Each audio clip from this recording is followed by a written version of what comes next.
അവരുടെ അവസാനത്തെ ഊഴമായിരുന്നു ഞാൻ. അവരുടെ കണക്കുകളെയെല്ലാം തെറ്റിച്ചുകൊണ്ട് ഞാൻ ഇന്നും ഇവിടെ ഇരിപ്പുണ്ട്. പറഞ്ഞു വരുന്നത് ഒരു അധോലോക മാഫിയ സംഘത്തെക്കുറിച്ചുള്ളതാണ്. അതെ, നമ്മളറിയാത്ത, നമ്മളെ അറിയുന്ന കുറച്ച് പേരുണ്ട്. അതാണ് അധോലോക മാഫിയ സംഘം. ഈ മാഫിയ സംഘം പിടിമുറുക്കിയിരിക്കുന്നത് രാഷ്ട്രീയത്തെയും സിനിമയും. രാഷ്ട്രീയത്തിൽ നിന്ന് ചാടി സിനിമയിലേക്ക് കയറി സിനിമയിൽ ഒരു കൈത്തെളിഞ്ഞ് ഇരിക്കുമ്പോഴാണ് അപ്രതീക്ഷിതമായി ഒരു പവർ ഗ്രൂപ്പ് എന്നത്. ഈ പവർ ഗ്രൂപ്പ് എന്ന് പറഞ്ഞാൽ ആരാണ്? എന്താണ് ഈ പവർ ഗ്രൂപ്പ്? കുറച്ച് പേരൊക്കെ അതിൽ പെടുകയും കുറച്ച് പേരുടെ പേരുകൾ പുറത്തു വരികയും പല നടികളും രംഗത്ത് വന്ന് അവരുടെ പരാതികൾ രേഖപ്പെടുത്തുകയും അങ്ങനെ അതിനനുസരിച്ച് പല കേസുകളും പല സ്റ്റേഷനുകളിലും. എന്താണ് ഇതിൻ്റെ യഥാർത്ഥ സത്യാവസ്ഥ എന്ന് നമുക്കൊന്ന് പരിശോധിക്കാം. നമ്മൾ വിചാരിക്കുന്ന പോലെ ഒരു സാധാരണ സംഭവമല്ല. ഇത് കെട്ടിച്ചമച്ച കൃത്രിമമായിട്ട് വളരെ പ്ലാനോടുകൂടി ഒരു സംഭവമാണ് ഈ പവർ ഗ്രൂപ്പ് പ്രോബ്ലം.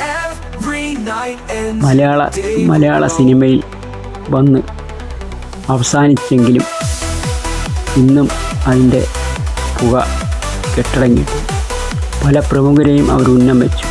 ആ പ്രമുഖരെല്ലാം വീണു. കാരണം തെളിവുകളുടെ അടിസ്ഥാനത്തിൽ അവർ വീഴും. കാരണം സിനിമാ ലോകം അതാണ്. ഇല്ലെങ്കിൽ അവർ വീഴ്ത്തിക്കും. ഇതിൻ്റെ പിന്നിൽ പ്രവർത്തിക്കുന്ന വൻ മാഫിയ സംഘം, ഇൻ്റർനാഷണൽ മാഫിയ സംഘം, അവയവ കള്ളക്കടത്ത് മാഫിയ സംഘം, സ്വർണ്ണക്കള്ളക്കടത്ത് സംഘം, മയക്കുമരുന്ന് കള്ളക്കടത്ത് സംഘം, കള്ള നോട്ടടി സംഘം, അങ്ങനെ ഒത്തിരി ക്രിമിനൽസ് അഴിഞ്ഞാടുന്ന ഒരു മേഖലയാണ് സിനിമാ ലോകം എന്നറിയുമ്പോൾ ഏവരും ഞെട്ടിപ്പോയെന്ന് വരാം. യഥാർത്ഥത്തിൽ സത്യമാണ്. സിനിമാ ലോകം നമ്മൾ പണ്ട് കണ്ട സിനിമാ ലോകമൊന്നുമല്ല ഇന്നത്തെ സിനിമാ ലോകം. മയക്കുമരുന്നിൻ്റെ, കള്ളക്കടത്തിൻ്റെ, കള്ളനോട്ടടിയുടെ, കള്ളപ്പണം വെളുപ്പിക്കുന്നു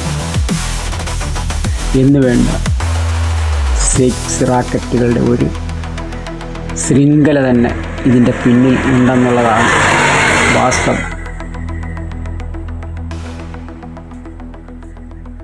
അതായത് ഇന്ന് സിനിമയിൽ പണം ഒഴുക്കാൻ വേറൊരു വഴി കാണുന്നില്ല. ഒന്നുകിൽ സിനിമ നിർമ്മിക്കണമെങ്കിൽ കോടിക്കണക്കിന് രൂപ വേണം. സത്യസന്ധമായി അധ്വാനിച്ചുണ്ടാക്കിയ പണമൊന്നും ആരും സിനിമയ്ക്ക് വേണ്ടി ഉപയോഗിക്കില്ല, സിനിമ നിർമ്മിക്കാൻ വേണ്ടി കൊടുക്കില്ല. പിന്നെ അവർ കണ്ടെത്തുന്ന കുറുക്കു വഴികളാണ് ഇതൊക്കെ. മയക്കുമരുന്ന് കച്ചവടം ചെയ്ത കോടിക്കണക്കിന് രൂപ. അതുപോലെ കള്ളനോട്ടടി ഇതിനിടയിൽ വിതറിക്കഴിഞ്ഞാൽ കോടിക്കണക്കിന് രൂപ ഒരു ബിസിനസ് നടത്തി വെളുപ്പിച്ച് ഈ ബ്ലാക്ക് മണി ഇട്ട് വെളുത്ത മണിയാക്കാം. കൂടാതെ സ്വർണ്ണക്കള്ളക്കടത്ത്, ഇതിനിടയിലൂടെ സെലിബ്രിറ്റികളെ കൊണ്ട് സ്വർണ്ണക്കള്ളക്കടത്താണ് കോടികൾ സമ്പാദിക്കും സിനിമ നിർമ്മിക്കും. പിന്നെ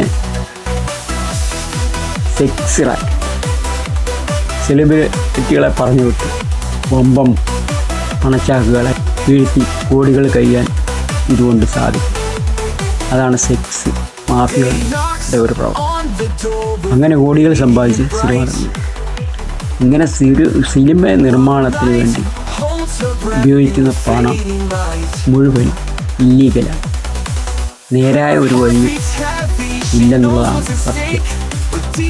യഥാർത്ഥത്തിൽ നമ്മൾ സിനിമ നിർമ്മിക്കുന്ന പണം അതിൻ്റെ സോഴ്സ് ഉറവിടം എവിടെയാണെന്ന് നമുക്ക് അന്വേഷിച്ചാൽ ഇത്തരം മാഫിയ സംഘങ്ങളിൽ നിന്നാണ് നമുക്ക് കണ്ടെത്താൻ കഴിയും. നേരായ വഴി പണ്ടുണ്ടായിരുന്നു. പണ്ട് മദ്രാസിലും മുംബൈയിലും ഒക്കെ മാർവാടികളിൽ നിന്നൊക്കെയാണ് സിനിമക്കാർ പണം കടമെടുക്കും. അപ്പോൾ ഇത്തരം സംഭവവികാസങ്ങൾ നടന്നുകൊണ്ടിരിക്കുന്നു. ഒരു ദിവസം ഞാൻ എന്ന് പറഞ്ഞ സിനിമാ ലോകത്ത് ഇതേവരെ എത്തിപ്പെട്ടിട്ടില്ല. ഞാൻ സിനിമയിൽ മുഖം കാണിക്കാൻ പോലും പോയിട്ടുണ്ട്. പക്ഷേ ശ്രമിച്ചിട്ടുണ്ട്. ഒരുപാട് നാൾ അലിഞ്ഞു തിരിഞ്ഞാണ് മദ്രാസിലും ബോംബെയിലും. പക്ഷേ എനിക്കൊരു ചാൻസ് ഇതേവരെ കിട്ടും. എന്നിരുന്നാലും ഞാൻ ഒരു യൂട്യൂബ് ചാനൽ സ്വന്തമായി തുടങ്ങി. അതിൽ മുഖം കാണിക്കുന്നതല്ലാതെ എനിക്ക് സിനിമയായിട്ടൊരു ബന്ധവും. എനിക്ക് തിരക്കഥയും കഥയും സംവിധാനവും എല്ലാം ഞാൻ ഒറ്റയ്ക്ക് തന്നെ ചെയ്യും. പക്ഷെ ഞാൻ എൻ്റെ ചാനലിൽ മാത്രമേ അത് ചെയ്യാറ്. വേറെങ്ങും പുറത്തു പോയി ചെയ്യാറ്. അങ്ങനെയുള്ള ഒരാളിൻ്റെ മുന്നിലേക്ക് കുറച്ച് പേർ വന്നിട്ട് നീ അതിൽപ്പെട്ടതാണോ എന്നൊക്കെ എന്നോട് ചോദിക്കാൻ തുടങ്ങി. ഞാൻ പറഞ്ഞു ഞാൻ അതിൽപ്പെട്ട ആളാണ്, ഇതൊന്നുമല്ല. എന്നിട്ട് ഞാൻ തിരിച്ചങ്ങോട്ട് പോയി നിങ്ങളാരാ അതൊക്കെ ചോദിക്കാൻ. അപ്പോഴാ നിങ്ങളെ എനിക്കറിയാമല്ലോ, നിങ്ങളില്ലേ ദാവൂദ് ഇബ്രാഹിമിൻ്റെ കണ്ണിയല്ലേ എന്ന് ഞാൻ അങ്ങോട്ട് ചോദിച്ചു. പോവന്മാർ ഓടിക്കളഞ്ഞു. എനിക്ക് പോവന്മാരെയൊക്കെ തിരിച്ചറിയാം. ഈ പവർ ഗ്രൂപ്പ് ഉണ്ടെന്നും പറഞ്ഞ് ഇങ്ങനെയൊക്കെ ഈ പ്രശ്നങ്ങളൊക്കെ ഉണ്ടായിക്കൊണ്ട് വരുന്നവന്മാരല്ല, കൊള്ള സംഘങ്ങളാണ്. ഈ ചില്ലറ കൊള്ളപ്പണം ഉണ്ടോ എന്ന് ചോദിച്ചാൽ അടക്കം എന്നിട്ട് ഒറിജിനൽ പണം അടിച്ചു മാറ്റുന്നവന്മാർ. നമ്മുടെ ഈ സത്യസന്ധമായി ജോലി ചെയ്ത് ഉണ്ടാക്കി വെക്കുന്ന പണവന്മാർ കള്ളപ്പണമാണെന്ന് പറഞ്ഞ് അടിച്ചു മാറ്റി കൊണ്ടുപോകുന്നവന്മാരാണ്.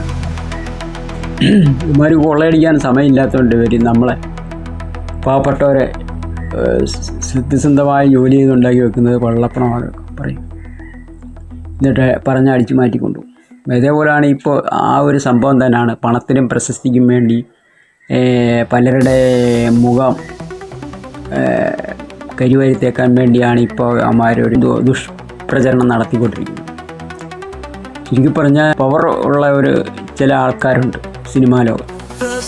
ആ പവറുള്ള ഒരാൾക്കാരുടെ പറ്റി താഴ്ത്തിക്കാൻ വേണ്ടിയുള്ള ഒരു ദുഷ്പ്രചരണമാണ് ഇതെന്നാണ് എൻ്റെ കണക്കൂട്ടൽ. അല്ലാതൊന്നുമല്ല. അപ്പോൾ ഇങ്ങനെ കൊണ്ടുവരണമെന്നുണ്ടെങ്കിൽ സാധാരണ ആൾക്കാരെ കൊണ്ട് പറ്റത്തില്ല. ഇങ്ങനെ ഈ പവറുള്ള കുറച്ച് ആൾക്കാരെ, അല്ലെങ്കിൽ പണമുള്ള കുറച്ച് ആൾക്കാരെ, അല്ലെങ്കിൽ ഇച്ചിരി സ്വാധീനമുള്ള കുറച്ച് ആൾക്കാരെ അവിടെ തല താഴ്ത്തിക്കാൻ കഴിവുള്ളവരെന്ന് പറഞ്ഞാൽ മാഫിയ സംഘങ്ങൾക്ക് മാത്രമേ കഴിവുള്ളൂ. അല്ലാത്തവരൊന്നും സാധാരണപ്പെട്ടവരൊന്നും ഇങ്ങനെ ഇത്തരം ദുഷ്പ്രചരണം കൊണ്ട് നടക്കത്തില്ല. ഒരു റാക്കറ്റ് ഇങ്ങോട്ട് ഇറങ്ങുക, വല വിരിക്കുക, എന്നിട്ട് പ്രചരണം നടത്തുക, മീഡിയകൾക്ക് കൊടുക്കുക, എന്നിട്ട് ഇന്ന ആൾക്കാരുടെ പേരുകൾ പറയുക, അവിടെ പത്തി താഴ്ത്തിക്കുക. ഇതാണ് അവരുടെ ഉദ്ദേശം. അപ്പം എൻ്റെ അടുക്ക് വന്നിട്ട് അവരുടെ പരിപാടിയൊന്നും നടന്നില്ല. എനിക്ക് ഇവന്മാരെയൊക്കെ അറിയാവുള്ളൂ. അതുകൊണ്ട് ഞാൻ അവന്മാരുടെ നേരെ മുഖത്ത് നോക്കി പറഞ്ഞു, നീ പോട്ടറാ, നീ ഇന്ന ആളല്ലേ, എന്തിനാ നീ ഇതും പറഞ്ഞുകൊണ്ടെന്താണ്, ഞാനിതൊന്നും പറ്റാതെ എന്നെ എന്തിനാ എൻ്റെ അടുക്ക് വരുന്നത്. ഞാൻ യൂട്യൂബ് ചാനൽ തുടങ്ങുന്നു എന്നും പറഞ്ഞ് യൂട്യൂബിനകത്ത് ഞാൻ എൻ്റെ കാര്യമാണ് പേഴ്സണൽ അതായത് സെൽഫ് വീഡിയോ ആണ് ചെയ്യുന്നത്. അതിനകത്ത് പെൺകുട്ടികളെ എടുക്കത്തതേ ഇല്ല. എൻ്റെ അതിനകത്ത് പെൺകുട്ടികളെ ഇല്ല. പിന്നെ എൻ്റെ അടുക്ക നീമാരെന്തിനാണ് വരുന്നത്? അപ്പോൾ നിങ്ങൾ ഓട്ടറാന്ന് പറഞ്ഞു. അങ്ങനെ അവന്മാരെ ഞാൻ ഓടി. ഇങ്ങനെയൊക്കെയുള്ള പല പ്രശ്നങ്ങളുണ്ട്. അതുകൊണ്ട് തന്നെ സത്യസന്ധരാണെങ്കിൽ നിങ്ങൾക്ക് ഇതേപോലെ പിടിച്ചെടുക്കാൻ കഴിയും അവരുടെ. അല്ലാത്തവർ എന്തെങ്കിലുമൊക്കെ ഈ സിനിമയുടെ ഇത് വെച്ച് പലരും തെറ്റുകൾ ചെയ്തിട്ടുണ്ടെങ്കിൽ അവർ വീഴും. അപ്പോൾ നമ്മൾ ശ്രദ്ധിച്ചാൽ അത്രയും നന്ദി. എനിക്കിതേ പറയാം.